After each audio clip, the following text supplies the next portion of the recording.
Second পডকাস্টে বঙ্গগাথার আপনাদের সবাইকে স্বাগত। আমার প্রথম পডকাস্টে আমি আমার স্বরচিত একটি গল্প পাঠ করা শুরু করেছিলাম। সেই গল্পতে আমরা বলেছি যে একটি রত্ন, যেটাকে এটা বলছে যে দ্বিতীয় রত্ন, তুতেনখামেনের দ্বিতীয় রত্ন কায়রো মিউজিয়াম থেকে চুরি গেছে এবং তিন বন্ধু যারা ইতিহাসের রহস্য নিয়ে কাজ করতে পছন্দ করে, পল্লব, রাজু আর সন্ময়, তারা এ ব্যাপার নিয়ে আলোচনা করছিল। এছাড়াও একটি হিল স্টেশনে, একটি পাহাড়ি জায়গার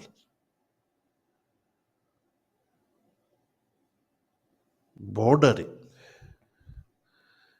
একটি পান্থশালায়, যেখানে ভালো লোকেরা যায় না, সেইখানে তিনজন ভদ্রলোক জড়ো হয়। তারা একজনের সাথে দেখা করে এবং সেই একজনের কথা মতো তারা সেই পান্থশালার বাইরে যে জবা গাছটা আছে সেই জবা গাছের গোড়া থেকে একটা বাক্স নিয়ে চলে যায়। সেই বাক্সতে কি আছে আমরা জানি না, কিন্তু এই তিনজন বা যার সাথে এই তিনজন দেখা করে তাদের সবার অগোচরে আরেকজন, পঞ্চমজন, পুরো ঘটনাটি দেখে এবং যখন এই তিনজন ওই বাক্সটি নিয়ে অন্ধকারে মিশিয়ে যাচ্ছে, সেই একজন মানে পঞ্চমজন তাদেরকে পিছু নেয়। এরপর কি হলো, তো শুরু করি দ্বিতীয় পর্ব, তুতেনখামেনের দ্বিতীয় রত্ন, পর্ব 2। তুতেনখামেনের রত্ন বলতে কিন্তু কোনো ডায়মন্ড না। তুতেনখামেনের পিরামিডে কোনো ডায়মন্ড পাওয়া যায়নি। তাহলে তুতেনখামেনের পিরামিডে কি পাওয়া গেছে? তুতেনখামেনের যুদ্ধকালীন বস্ত্র পাওয়া গেছে, তার সোনার চটি পাওয়া গেছে, তার মস্তক রক্ষার জন্য হেলমেট পাওয়া গেছে, এছাড়াও নানা রকম রত্ন পাওয়া গেছে যেটা তিনি পরিহিত ছিলেন অথবা পাশে রাখা আছে এরকম অবস্থায় সেগুলো ছিল। বাট সব থেকে আশ্চর্যজনক যে জিনিসটা পাওয়া গেছে সেটা হচ্ছে বোর্ড গেম। তুতেনখামেন একটি বোর্ড গেম খেলতে খুব পছন্দ করতেন। তো সেই বোর্ড গেমটা, যেটা সোনা দিয়ে তৈরি, সেই বোর্ড গেমটাও ওই তুতেনখামেনের পিরামিডে পাওয়া যায় এবং অন্যান্য, এবং সেই বোর্ড গেমটা কিন্তু কোনো কোনো অংশে কোনো রত্ন থেকে কম না, বরঞ্চ বেশি। এবং এই বোর্ড গেম এছাড়া সমস্ত যা যা রত্ন পাওয়া গেছে সব নিয়ে রাখা হয় কায়রো মিউজিয়ামে বা Egyptian museum, the great Egyptian museum. সেখান থেকে এই যে আমরা বলছি দ্বিতীয় রত্নটা চুরি গেছে, এই দ্বিতীয় রত্নটা আর কিছুই না, এই দ্বিতীয় রত্নটা হচ্ছে বোর্ড গেমটা, যেটা সোনা দিয়ে তৈরি। তো সেই সোনার বোর্ড গেমটা চুরি যায় কায়রো মিউজিয়াম থেকে। কিভাবে চুরি যায় সেটা নিয়েই আমাদের এই পর্বটি। তো সন্ময় এতক্ষণ বলছিল যে তুতেনখামেনের কোনো পিরামিডে কোনো ডায়মন্ড পাওয়া যায়নি, ওখানে নানা রকম রত্ন পাওয়া গেছে, স্বর্ণ দিয়ে তৈরি, সোনা দিয়ে তৈরি জিনিস পাওয়া গেছে এবং সোনার তৈরি বোর্ড গেম পাওয়া গেছে, কিন্তু সেখানে কোনো কিন্তু ডায়মন্ড নেই। ঠিক আছে, বাট কিন্তু ওই যে বোর্ড গেমটা, এটা কিন্তু খুব দামি, কারণ সাধারণত সোনা দিয়ে তৈরি বোর্ড গেম কোনো পিরামিডে পাওয়া যায় না। এবং এই বোর্ড গেমটা একদম সম্পূর্ণ ছিল, মানে একদম ইনট্যাক্ট ছিল যেটাকে বলে। হ্যাঁ, কোনো কোনো রকমের কোনো ভাগাভাগি ছিল না এটার মধ্যে, সম্পূর্ণ অবস্থায় ছিল এবং সম্পূর্ণটাই সলিড গোল্ড দিয়ে তৈরি। তো সুতরাং এর দাম খুব বেশি। তো রাজু সেটাই বলছিল, বলিস কি রে সন্ময়, এ তো ভীষণ দামি রত্ন, দিনকে দিন তার সুনাম নষ্ট করছে।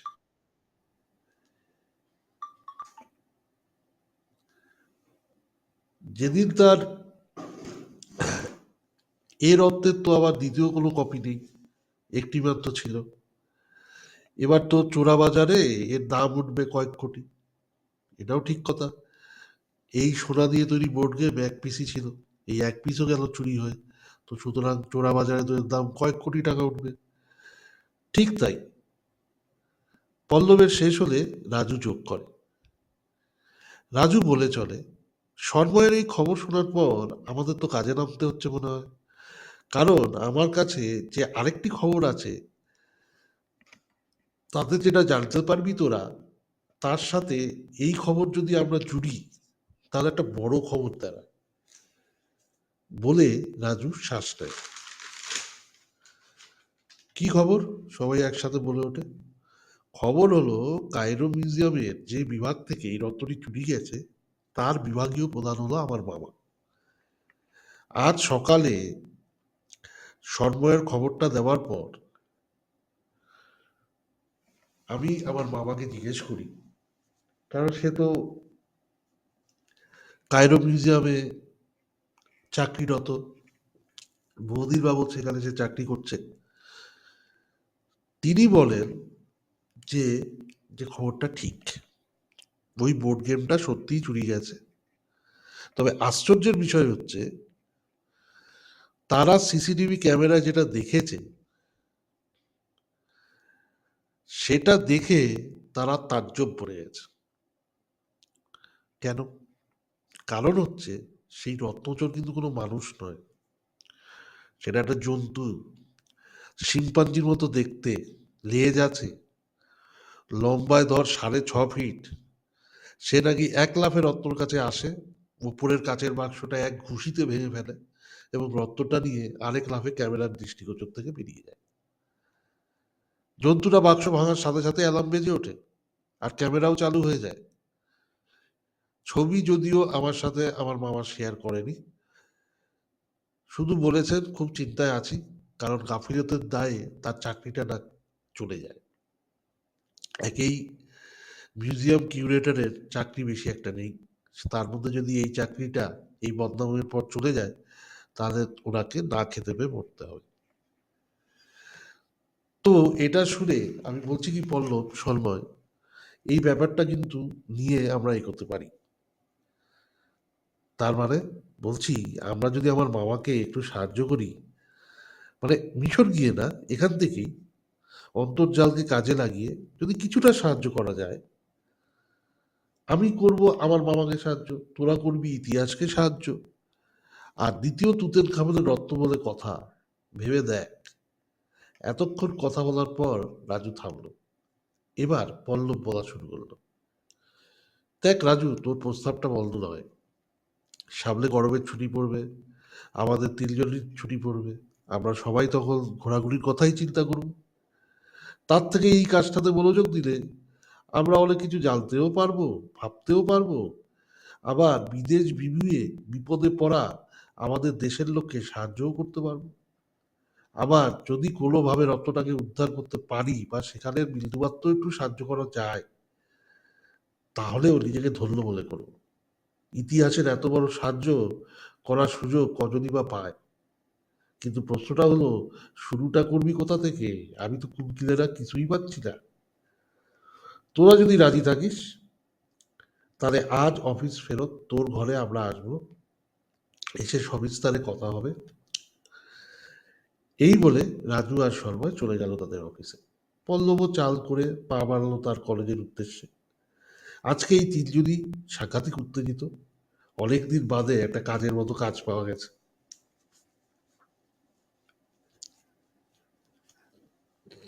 আসল ইন্সপেক্টর রায়, এদিকে আছে লাজকুলি। আত্মাই পিছল থেকে এসে হামলা করে। তবে হাতিয়ারটা অদ্ভুত, এই দেখুন, এটা একটা মিশরীয় অস্ত্র। বলে হাবিলদার দত্ত একটি লাঠি তার সাথে জড়িত একটি কাপড় তার ইন্সপেক্টর রায়কে দেখায়। আচ্ছা, খাট তো ভাঙা দেখছি সবার। ফরেন্সিকে কি বলছে?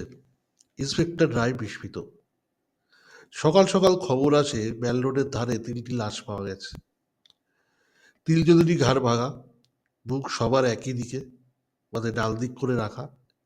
অর্থাৎ বাঁদিক থেকে কেউ কিছু দিয়ে তিনজনের মাথাকে জড়িয়ে ডাল দিকে টাল দিয়েছে, এবং এমনভাবে টাল দিয়েছে যে সবার ঘাড় ভেঙে গেছে একই দিকে। স্যার, ফরেন্সিক এসে ছবি ও স্যাম্পেল নিয়ে গেছে, বলেছে এক টালে যে ঘাড় ভেঙে গেছে, মানে যে ভেঙেছে তার গায়ের জোর আছে। যদি গামছার মতো এই অস্ত্রটি দিয়ে করে থাকে, তাহলে উচ্চতায় আত্মাই এই হতভাগ্য তিনজনের মতোই হবে। তবে গায়ে এদের থেকে অনেক বেশি জোর আছে। দত্ত সবালে গুরুত্বপূর্ণ খবরগুলি দিতে থাকে তার ঊর্ধ্বতন সাহেবকে। সব শুনে ইন্সপেক্টর রায় 3টে লাশকে সন্তর্পণে পরীক্ষা করতে শুরু করে। প্রথম লাশ, দেহের রং ফর্সা, উচ্চতায় 5 ফিট 5 ইঞ্চি, ওজন 70 কেজির মতো। হাতের মধ্যে কোনো কিছু ধরা ছিল না, কোনো অস্ত্র ছিল না তাদের কাছে, বিশেষ করে তার কাছে।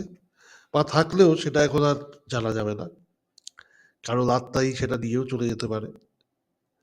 দাড়ি গোঁফ এর পরিষ্কার করে কামানো, দেখতে শুনতে বিত্তবান ঘরের ছেলে মনে হচ্ছে। কিন্তু না আছে কোনো আই কার্ড, না আছে কোনো প্যান কার্ড। জামা ও প্যান্টের পকেটে কিচ্ছু নেই, রুমালও নেই। তাই এটা যে কার লাশ বোঝা বড় মুশকিল। দ্বিতীয় লাশ, বয়স, উচ্চতা, দৈহিক গঠনের দিক থেকে প্রথম লাশের মতোই, শুধু এর কপালে একটা তিল আছে। লাশ একের ক্ষেত্রে সেটা ছিল না। একেও দেখে উচ্চবিত্ত ঘরের মধ্যে বলেই মনে হয়। এরও পকেটে কিচ্ছু নেই যা দিয়ে এর পরিচয় উদ্ধার করা সম্ভব হয়। এর উচ্চতা, গঠন সবই প্রথম লাশের মতো, কিন্তু এর যে উদরটি, মানে ভুঁড়িটা, প্রথম লাশের থেকে বেশি বড়। লাশ 3, এর বয়স প্রথম দুজনের মতো। মনে হয় দুইজনের মতো নয়, প্রথম দুজনের থেকে কিছুটা বড়ই হবে। দৈহিক গঠনেও একটু বেশি শক্ত সমর্থ প্রথম দুজনের থেকে। লম্বায়ও একটু বেশি, 1-2 ইঞ্চি বেশি হবে। এর চেহারাটা খেলোয়াড় সুলভ, কিন্তু এক্ষেত্রেও কোনো কিছু পাওয়া যায় না যা থেকে এর পরিচয়টা পাওয়া যাবে। তার মানে তিনজনেরই নাম, ঠিকানা, কেন এখানে এসেছিল, কোথা থেকে এসেছিল, কোনো কিছুর উত্তর পাওয়া গেল না। ভালো করে সবকিছু দেখার পর ইন্সপেক্টর রায় মাথা নাড়তে নাড়তে বলল, দত্ত, এই রাস্তার সবকটা সিসি ক্যামেরা রেকর্ডিং চাই, গত রাত থেকে লাশ পাওয়ার সময় অবধি। যে আজ্ঞে স্যার। দত্ত ছুটল রেকর্ডিং আনতে। ইন্সপেক্টর রায় পুলিশ ফোর্সে যোগদান করেছেন আজ 10 বছর হলো। শরীর স্বাস্থ্য সব কিন্তু সেলাদের মতো। ভাগ্যের অসহযোগিতায় আজ তিনি পুলিশ বিভাগে কর্মরত, কিন্তু তার মূল স্বপ্ন ছিল সেলা হওয়া, ভারতবর্ষকে সেবা করা। পুলিশের বুটের তলায় চাপা দিয়ে সেই স্বপ্নকে সে এখন দায়িত্ব সহকারে এবং সৎভাবে, কোনো রকমের কোনো কাটপানি না খেয়ে গত বছর ধরে একই থানায় সে কর্মরত। তার ঊর্ধ্বতন কর্মচারীরা তার ভূয়সী প্রশংসা করে, কিন্তু প্রমোশন দেয় না।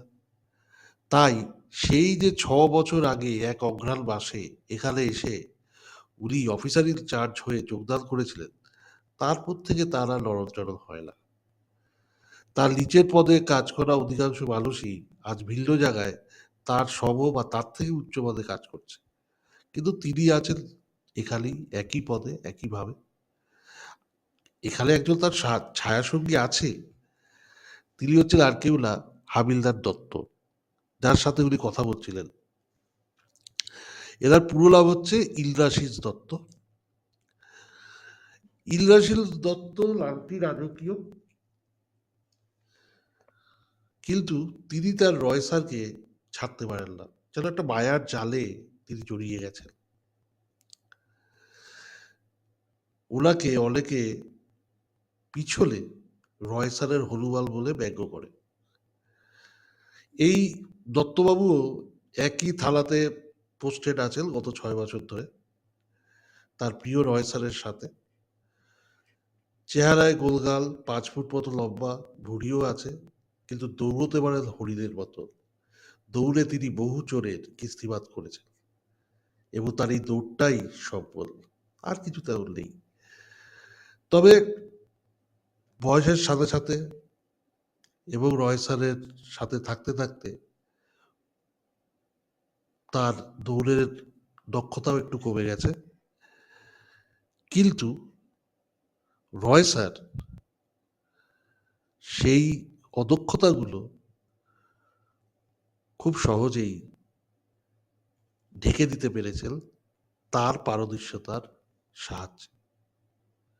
কারণ তিনি সেনা হতে চেয়েছিলেন, হয়ে গেছেন পুলিশ অফিসার, কিন্তু তার ক্ষিপ্রতা, তার বুদ্ধিমত্ততা, তার চিন্তা করার শক্তি, চিন্তা করার ধরন, সব কিছু কিন্তু কোনো সাধারণ পুলিশ কর্মচারীর থেকে অনেক অনেক আলাদা। তাই তার সিনিয়ররা তার প্রশংসা করতে বাধ্য হয়। প্রমোশন দিতে পারে না রাজনীতির কারণে, কিন্তু প্রশংসা তাদের করতেই হয়। তো তৃতীয় পর্বে আমরা দেখব যে এই যে তিনটে যে লাশ পাওয়া গেছে, এটা কাদের লাশ, সে সম্বন্ধে যদি কিছু বলা যেতে পারে। আবার আমরা দেখব ওই যে তিনজন, পল্লব, রাজু আর সন্ময়, ওরা কি করলো তুতেল খামেলের বোর্ডকে নিয়ে। তো এইসব নিয়ে যদি আপনারা জানতে আগ্রহী হন, তাহলে তৃতীয় পর্বের সময় চলে আসবেন।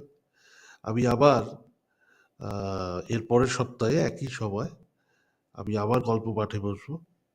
এই গল্পটি প্রথম পর্ব বা দ্বিতীয় পর্ব যদি ভালো লেগে থাকে, দয়া করে লাইক, শেয়ার এবং সাবস্ক্রাইব করবেন।